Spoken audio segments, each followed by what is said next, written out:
నమస్తే, నేను మీ జర్నలిస్ట్ మదన్ మోహన్.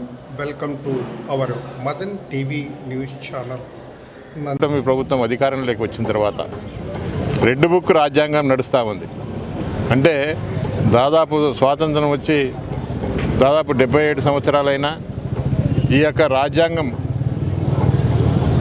మరి వచ్చిన తర్వాత కూడా మరి ఈరోజు నవంబర్ 26వ తేదీన రాజ్యాంగం వచ్చిన రోజు మరి ఈరోజు చూస్తే చాలా వరకు బాధేస్తూ ఉంది. ఆనాడు బాబాసాహెబ్ అంబేద్కర్ గారు రచించినటువంటి రాజ్యాంగాన్ని పక్కన పెట్టేసి ఈరోజు ఈ కూటమి ప్రభుత్వం వచ్చిన తర్వాత ఈ యొక్క రెడ్ బుక్ రాజ్యాంగం అంటే ప్రతి ఒక్కరిని వేధించడం, ఎవరినైనా కూడా ప్రశ్నించే వారిని లోపల వేయడం, ఎక్కడ కూడా సోషల్ మీడియాలో కానీ ప్రింట్ మీడియాలో కానీ ఏదైనా కూడా ప్రభుత్వానికి వ్యతిరేకంగా ఏది మాట్లాడినా కూడా వాళ్ళ మీద తప్పుడు కేసులు పెట్టడం, వాళ్ళను వేధించడం, భౌతికంగా దాడులు చేయడం, ఈ విధంగా ఈ యొక్క రెడ్ బుక్ రాజ్యాంగం నడుస్తూ ఉంది. ఎందుకంటే బాబాసాహెబ్ అంబేద్కర్ బతికి ఉంటే చాలా వరకు మరి బాధపడే పరిస్థితి ఉండేది. ఆయన మన మధ్య లేకపోయినా ఆయన రచించినటువంటి రాజ్యాంగం ఈరోజు యావత్ దేశం అంతా కూడా మనం రాజ్యాంగం ప్రకారం నడుచుకుంటా ఉన్న కేవలం ఒక ఆంధ్రప్రదేశ్ రాష్ట్రంలోనే ఈ యొక్క రెడ్ బుక్ రాజ్యాంగం నడుస్తూ ఉంది. మనకు ఈ యొక్క కూటమి ప్రభుత్వం వచ్చిన తర్వాత ఈరోజు ధరలన్నీ పెరిగిపోయినాయి. ఈరోజు నిరుద్యోగ యువత పెరిగిపోయింది. వాళ్ళు ఇస్తామన్నటువంటి ఈ యొక్క 6 పథకాలు కూడా ఎవరికి కూడా ఇవ్వడం లేదు. ఈరోజు ప్రజలంటే కూడా వాళ్ళకి భయం లేకుండా పోయింది.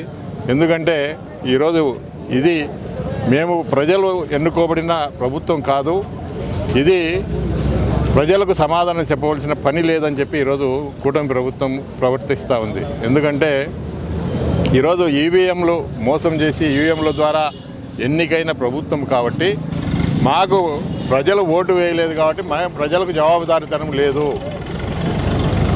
మరి ఈ యొక్క పథకాలు మరి మేము హామీలు ఇచ్చిన పథకాలను మేము ఇవ్వలేము. మరి ఈరోజు నిన్న 11 రోజుల అసెంబ్లీ జరిగింది.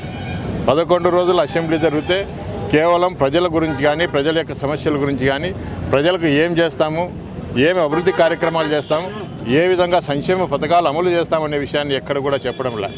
కేవలం జగన్మోహన్ రెడ్డి గారి గురించి మాట్లాడడం, నోటిగా దాదాపు మరి అసెంబ్లీ జరిగిన ప్రతి నిమిషం కూడా జగన్మోహన్ రెడ్డి గారి నామస్మరణం తప్ప వాళ్ళు ఏది కూడా ప్రజలకు మంచి చేస్తామనే ఆలోచన ఏనాడు కూడా కనిపించడం లేదు. ఈ ప్రభుత్వానికి ఖచ్చితంగా బుద్ధి చెప్పే రోజులు దగ్గరలోనే ఉన్నాయి.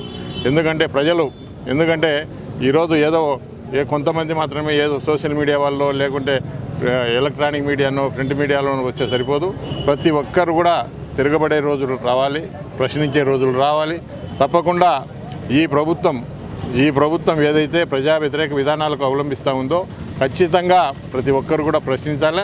అప్పుడే, ఎందుకంటే ఈరోజు మన రాజ్యాంగ నిర్మాత అయినటువంటి అంబేద్కర్ గారు ఈరోజు ఈ యొక్క రాజ్యాంగం రచించిన రోజు కాబట్టి మరి ఆయనకు పూలమాల వేసి మనం ఈ యొక్క కష్టాల గురించి ఈరోజు ఈ రెడ్ బుక్ రాజ్యాంగం గురించి కూడా చెప్పుకోవడం జరుగుతూ ఉంది. కాబట్టి మున్ముందు మరి జగన్మోహన్ రెడ్డి గారు కూడా త్వరలోనే ప్రజల్లోకి వస్తూ ఉన్నారు. మరి తప్పకుండా ప్రజల యొక్క కష్టాలు కూడా తెలుసుకుంటాడు. తప్పకుండా గతంలో ఏదైతే గత 5 సంవత్సరాల్లో ఏ విధంగా అయితే ప్రజలకు సంక్షేమ పథకాలు అభివృద్ధి పథకాలు వచ్చినాయో ప్రభుత్వం వచ్చిన తర్వాత ఖచ్చితంగా ఈ పథకాలన్నీ కూడా మరి తప్పకుండా అమలు చేస్తాం.